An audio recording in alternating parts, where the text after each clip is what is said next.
ପାଇଁ ଗୋଟେ ପ୍ରସ୍ତାବ ଅଛି ଟିକେ ଦେଖିନି। ପୁଅ ତ ଦେଖିବାକୁ ଭଲ ଅଛି, ହେଲେ ମା ପୁଅ କରୁଛି କଣ? ପୁଅ ଗଭର୍ଣ୍ଣମେଣ୍ଟ ଚାକିରି କରିଛି। ତୁ ହଁ କହିଲେ ମୁଁ କଥା ଆଗକୁ ବଢେଇବି। ଏଇ ତ ପୁଅ ଘରୁ କଲ୍ ଆସିଛି।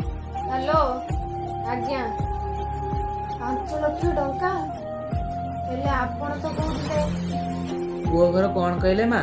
ପୁଅ ଘର ବାଲା ଯୌତୁକରେ 5 ଲକ୍ଷ ଟଙ୍କା ମାଗିଛନ୍ତି। ହେଲେ ଏତେ ଟଙ୍କା ଆମେ ଆଣିବା କୋଉଠୁ?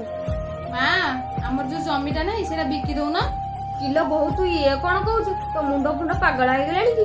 ତୋ ଶ୍ୱଶୁର କେତେ କଷ୍ଟରେ ସେ ଜମି ଖଣ୍ଡେ ରଖିଛନ୍ତି ତୁ ଜାଣିଛୁ?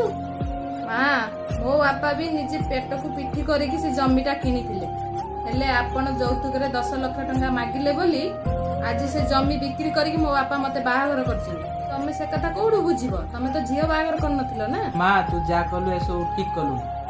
ଯୌତୁକ ନବାଟା କେତେ ଅପରାଧ ଆପଣ ବୋଧେ